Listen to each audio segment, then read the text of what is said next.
Hi, I am Jennifer Purcell, and welcome to my podcast, Living with an Invisible Learning Challenge, where we will discuss, discover, and learn more about the challenges and triumphs of those with NLD and other learning challenges. I do have a website for this podcast, and it is called livingwithnld.com. I also have a Facebook, Instagram, and Twitter account for the podcast. They are all under the same name, which is Living with NLD. I also have a YouTube channel for the podcast, which can be found by Googling the title of the podcast, which is Living with an Invisible Learning Challenge. I would like to tell you about a nonprofit that I use for my research for this podcast. It is called the NVLD Project, and I use their blog for my research. They are a nonprofit that is based in New York and is trying to get NVLD back on the DSM, and they provide many resources for people with NVLD on their website. I'll provide you with the website for them in the podcast description. All proceeds from the ads on this podcast will be donated towards the NVLD project. Please feel free to explore the other topics on the podcast, and hopefully you will learn something new from them. I hope you enjoy today's episodes.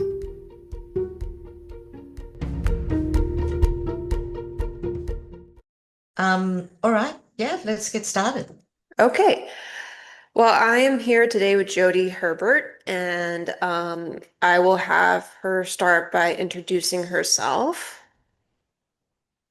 Hi. Thanks so much, Jennifer. Um, Look, I am the founder of Ability Pathways Australia. So my work focuses on what I call the implementation gap. So that's the space between knowing what should happen and actually making it happen in real life. I came to this work through a combination of decades of digital marketing and data, years of navigating complex government systems, and about 20 years of lived experience caring for family members with disability. Yes, I thank you for that introduction. I also wanted to, if you're okay with this, to ask you some questions about your son who um, has autism spectrum disorder, and how it's like for you to be a parent with that. Okay. Well, when he was diagnosed at 2 years of age, it was a big shock to my husband and I, but it wasn't the first shock. We had found out that he did have a chromosomal abnormality about 12 months before that, where he's got um, a rare chromosomal issue, which is called ring Y mosaic. So Mm-hmm. that means some of his chromosomes are a ring, some of his Y chromosomes are missing, some of them are double height, and Mm. a few of his pairs are actually double X. So a lot of people with that condition actually end up quite androgynous, but we're quite fortunate. He's a boy. He's always been a boy. He's definitely going to continue to be a boy. Um, but it did also lean into severe learning disability, where he has a lot of, well, basically, it just has profound difficulty with any kind of symbology. Mm. Um, so, alphabet letters, numbers, even telling the difference between male and female toilets. He struggles with Mm. that. He is nonverbal, has been his entire life. But we've done, years and years of speech therapy, and his receptive language kept improving, even though he couldn't articulate words himself. So we rely heavily on him understanding what we want or what we're saying, and we give him choices like, you know, what do you want to eat? Do you want a burger or a pizza? Do you want chicken or beef? And he'll let Mm-hmm. us know. Um, yeah, so there is, uh, other than that, he's able-bodied. He's short stature. He's only about 5 foot tall, but he is strong as an ox, and he's been working, getting paid government award wages with a gardening crew, a private gardening crew for 2 years now. and absolutely loving it. He works about 16 hours a week. Okay, well, I'm glad he's able to work and be able to, have, I guess you could say, somewhat normal life with that. And it also seems like he's able to communicate you, with with you and your husband in terms of, um, like you were saying, the speech therapy that you were able to implement. And I remember, in one of my previous jobs, I was working as a life coach, and I had a client who was on the autism spectrum and was nonverbal. And I remember trying to learn sign language because he knew sign language. So that was a little bit of a challenge for me, but I liked doing that, and I think it made it easier for me to communicate with him. Um, and so one of the things I wanted to ask you about was that you often say workplaces don't have an inclusion problem, they have an implementation problem. Uh, what do you mean by that? Okay, so the biggest problem when organizations are trying to implement adjustments is that gap between making the decision to do the adjustment through to Monday morning actually implementing it. Hmm. Because deciding to do the adjustment doesn't actually get it done. You need to allocate a person to watch over the adjustment. You need somebody to monitor the success of the adjustment. You need to follow up with the employee to see if the adjustments have gone far enough, or if they're working well enough for them, or if they need adjusting again. Um, and the other problem too with these neurodiversity adjustments is that organizations don't really understand what people are really asking them. Mm. Can I work in a quiet place? Can I work from home sometimes, or 2 days a week? Can I move to a desk away from the kitchen and the coffee area? Is it okay if I wear headphones while I'm working? All of these, you know, all of these are really important adjustments for somebody with an invisible disability, as well as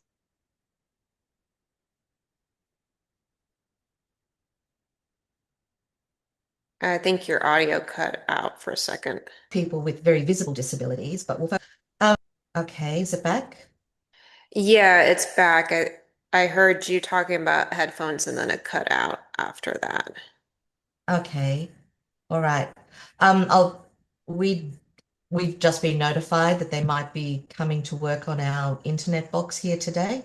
Oh, okay. So if you lose me completely, just send me an email and I'll hotspot from my phone, because I don't know if they'll actually come to the door and tell me that what they're doing. Okay. Okay.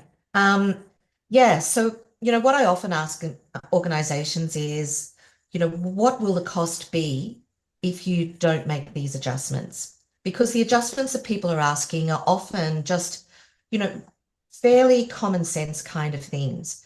If many of your listeners may not have been working 30, 40 years ago, back in the 80s before computers, Hmm. but back then work was very different. You went to a meeting, and then after the meeting, minute notes were put together and were sent out, were delivered to every single person that attended the meeting.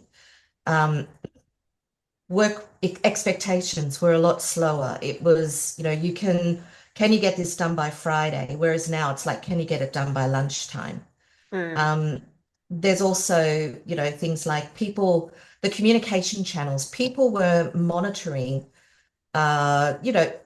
two communication channels, potentially mail and fax and phone calls, say three. back in the 80s. Whereas now there's so many different communication channels. There's Team, there's Slack, there's Zoom calls, there's notifications, there's text messages, there's emails, it just goes on and on and on. So many channels to monitor. The other thing people had back in those days was there was more staff to do the work, Mm. and managers also had secretaries or assistants. But they've done away with all of those because with computerization and automation, those things are now considered to be much easier for a manager to do, and for other people to do, purely because they've got the assistance of these automated systems. But the automated systems actually make things far more complex for people with neurodiversity, and they make it the cognitive load of maintaining all of those channels of communication is really quite high. So when somebody says to a manager today, look, thanks so much for giving me that instruction. Can you please follow it up with an email? When you think back to how work has always been before computerization, it's not such a big ask, really. Hmm. And what's the cost of you not doing that? The cost is that the person may not do it right. The cost is that the person might, you know, not understand what you're really asking them to do. They may miss some critical points. They may get stressed and shut down. They may, become emotional because they can't make the deadline. All of these sorts of things begin to happen, all because they don't have something in writing. And these days, there is automated systems like AI meeting notes and things, which can automatically send an email after you talk to somebody with all the details of what was said. So, you know, how big is that request? One of my clients, she works in a childcare centre, and her manager is just consistently popping her head in the room and saying, "Oh, by the way, you've got an orientation at 2 o'clock today," and it's like 12:30. That gives my client who's got autism too, an ADHD, PTSD trauma, it gives Hmm. her zero opportunity to prepare the room, herself, her staff for that orientation. But the manager doesn't seem to understand the load that puts on just an average person. That puts a huge load, but on somebody with these neurodiversity um, conditions, there is, that is sort of an exponential amount of load, and it can lead to that person, just saying, I can't deal and I'm going, which then leads to them being sanctioned, pays being docked, or even, being terminated. So, when we think about things like lights in the workplace, you know, try to avoid things like fluorescent lights. If a light is flickering or clicking or making strange noises, get it fixed straight away, Hmm. because 20% of the population is considered to be neurodiverse these days and to have these invisible disabilities. So potentially 20% of your team, of your workforce could also be neurodiverse, and you just don't know. Maybe they don't even know either. They just think that they're feeling really tired and stressed and they don't have a diagnosis yet. So, um, that's sort of my feeling, and that's how I approach organizations. Yeah, I like what you mentioned about the ask that they're doing for of their manager, whether it's wearing headphones or working at a different desk because of wanting to be away from distractions. Um, it's not, the way you worded it was it's not, is it really that big of an ask? Um, and I like that because for me, being neurodivergent myself, um, I remember when I was in college and I had my accommodations, and um, one of the ones I had was recording the audio of the lectures and audio of textbooks. Um, and I also had the ability to take the test in a room by myself with fewer distractions. Um, Yeah. and I had extra time. And I remember the first 2 years of college before I had any of those accommodations, before I was diagnosed. Um, my grades were like barely passing my classes, and I went to UC Berkeley. And I uh, once I got the accommodations and I was doing my next 2 years, the junior and senior, um, my grades went up to A's and B's. So Mm, clearly it made a difference with that. And I also was going to extra office hours and, trying to advocate for myself and get extra help. So that was also my part. But coming from that perspective, I can understand why people would need those things and get benefit out of it. Um, and like with wearing headphones, when I work, I usually listen to music. It helps me focus. Um, yeah, that's right. Yeah. Some people yeah, listen to white noise and brown noise, or some right. people like to listen to really boring podcasts. Um, Yeah. what is it? It doesn't make any change to the environment around them. It's they're listening through headphones. So it's not Hmm. going to disturb anybody else. Um, it's just strange that so many businesses disallow that kind of thing or find it incredibly difficult to allow Hmm. that kind of thing. Um, yeah, so I fully understand. I'm really glad you got the adjustments for your final year, and that's remarkable improvement in grades, simply by being given the opportunity to um, be able to focus in a more suitable environment. Thank you. Yeah, I'm glad I got them too. Looking Yeah, back, um, if yeah. I mean, I can only imagine if I didn't have them, it probably would have taken more than 4 years for me to graduate. Um, Yes. Well, here in Australia, you can do, we don't have college. We hmm have, after high school, people go straight to university and it's either a 3 or a 4 year course. And then you go into your postgrads, your honors, your graduate diplomas, your masters. They happen afterwards. Um, but yeah, it's an incredible load on somebody that has these neurodiverse traits, this um, being able to fidget in front of people, even with hmm like a little something, just a popper or something that you can just click. Um, that makes a huge difference in meetings because it stops the distraction of having, the restless leg where you jiggle your leg, Right. swinging on your chair, constantly moving in your chair, fixing yourself, that kind of thing can be very distracting to the person that's presenting. So, again, what is the cost of you not allowing them the fidget toys in hmm the meeting? It's that, just ask them to do it quietly in their pocket or under the table. They don't have to do it up here in front of their faces. They can, most people, when they do like these adjustments and actually get these adjustments granted, they're very aware that the adjustments might single them out. So that most people will do it very surreptitiously so hmm that it's not that obvious to the people around them. One of the biggest adjustments I came across was with one of my clients, and she actually has a physical disability as well as hmm neurodiversity. She's got spina bifida. She's actually been in a wheelchair for her entire life. She has a job. She goes to work, has to catch two buses to get to work. And one day she did all of that.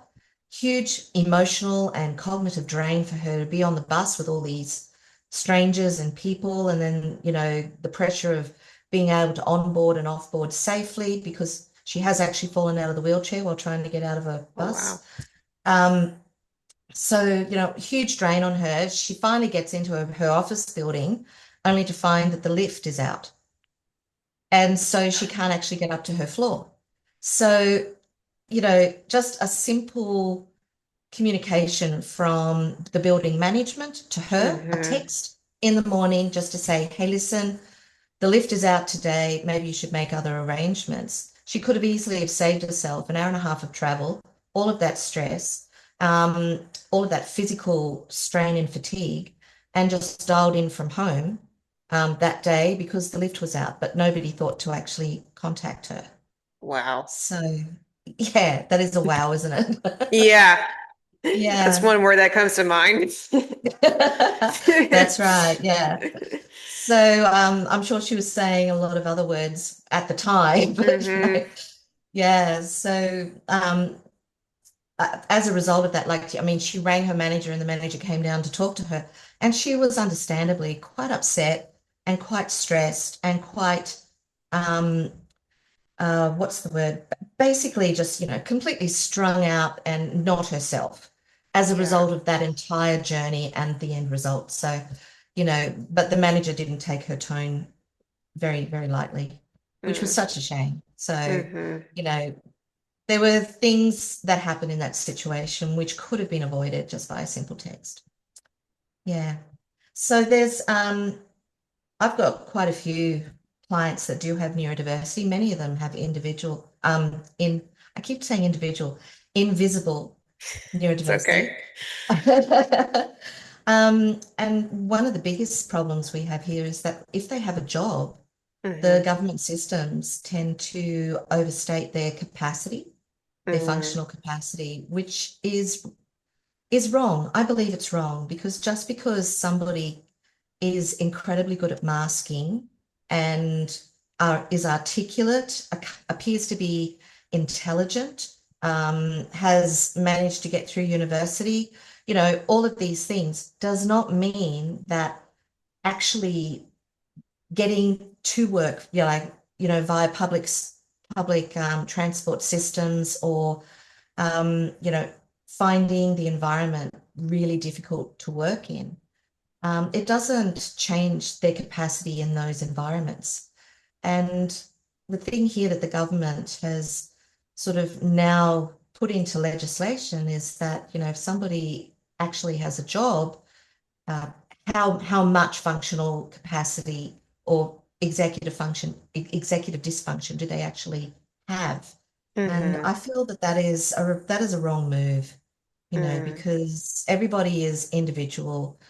We accept that people have, as a human race, we have, people are different heights, people are different weights, people have different colored hair, different colored eyes. Some people are bald, some people are not. Some people, um, have tattoos. Some people don't. Some people have big feet. Some people don't. We accept all of these things. Some people are brown. Some people are black. Some are white. Hmm. We expect and we appreciate and we acknowledge all of this diversity in the human race. But when it comes to actual neurodiversity, suddenly we have to jump through hoops, pay all this money to get all of these assessments and reports to actually prove that our disability is real. And again, Yeah. that is wrong and incredibly taxing on the person, um, which just increases their cognitive load. Hmm.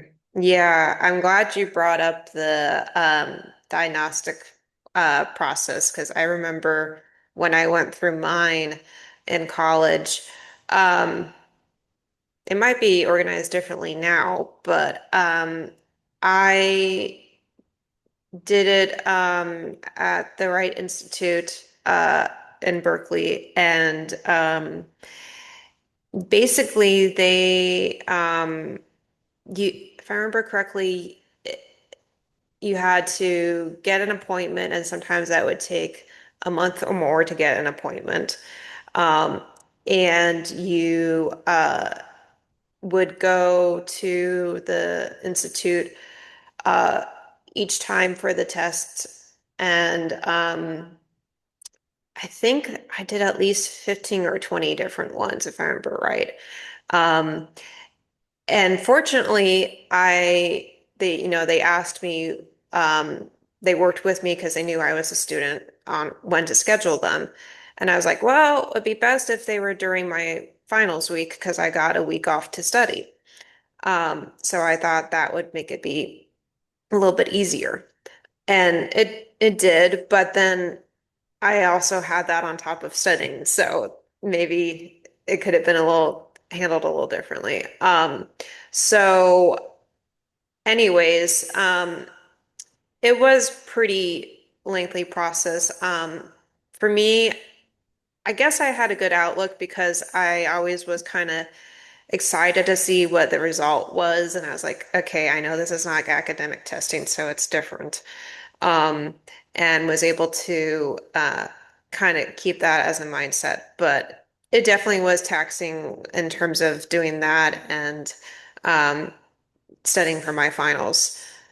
Um, but I'm looking back, I'm really glad I did it because I learned more about myself and was able to get those accommodations that helped me graduate. Yes, that's right.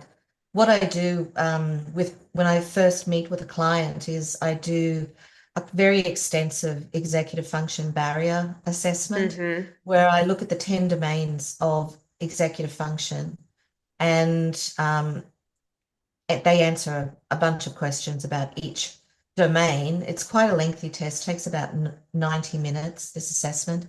And then I crunch all of that data together and come out 7 days later with a full, I guess, map of their brain and what their actual barriers are um, to working with people or working in certain environments, things like that. And also their capacity, for planning, organizing, how good their memory is, what their um, are they impulsive or not, all of these things. Are they good at making decisions? And that's really enlightening to the client because once they actually see it in the report, the following appointment, we actually work our way through it and they can, make minor adjustments to the report if they feel that I've been unfair or whatever. Mm. But as we work our way through it, they really are often quite stunned that they always wondered why they struggled in that situation. They never Hmm. realized that it was because of these three things or because the pressures of raising the family and or getting the family off to school is actually requires them to have a 2-3 hour rest afterwards, Mm. so that they can come back to full function. They just never thought about that. They were just powering on and on and on. And, that's why people burn out. And cognitive burnout is a very serious problem, which a lot of people don't actually realize how debilitating it is. I myself went through cognitive burnout uh, just last year, actually. Mm. Um, I just said to my husband, I was changing contracts and I in marketing, and I was like, I just don't think I can just bounce back this time. I really think I just need to take my time, go slow, really think about what I want to do next. And it took me about 3 or 4 months, but eventually I began to formulate the idea of Ability Pathways Australia, and I began to see the gap of, the gap between intent and actually doing. And I began to realize that there is very little support for people in that space. Um, and even though organizations are agreeing to certain adjustments, sometimes people with neurodiversity need to go that step further and actually build out systems for themselves that make doing the Hmm. job easier. But when it comes to actually doing that, they don't know where to start. They don't know what the first step is. They know that they need to do this better, but they don't know how to actually manage the process of creating that system. And so that's one of the things that I do for my clients. Um, just yesterday, I worked out a system and it's really simplistic, and I'll share it with you and your listeners. But basically, I just developed this A4 page, and on it, I divided it into 4 quadrants. And the first quadrant was due today, the next quadrant is due tomorrow. Across the bottom, then the quadrants are by end of week, and then the last quadrant is anytime. Mm. And basically, the system just uses, those little tiny post-it sticky notes that you can Yeah. buy? Yeah, it just uses those. So because he works in IT, so he's constantly getting requests for support, do this, I need this help, this isn't working. Hmm. So I said, Okay. And he found like, the desktop system they were using to manage all of these support requests too confusing for him. It was too overwhelming. So I said, Mm. okay, great. Hopefully, what you can do with these episodes on this podcast, Living with Invisible Learning Challenge, I would like to challenge you to journal about the episodes and just see what you learn from them. Or you can share about the episodes with your friends and family and see what they can learn from them. And as always, I will post the links to the articles that I use in the description of the podcasts. And please let me know if you know somebody who you think would want to be interviewed on this podcast, or if you yourself would want to be interviewed. Please email me. I have my email on my website, and I also have it pretty much pretty accessible on Facebook and Instagram through messaging as well. So you can get in contact with me in those ways.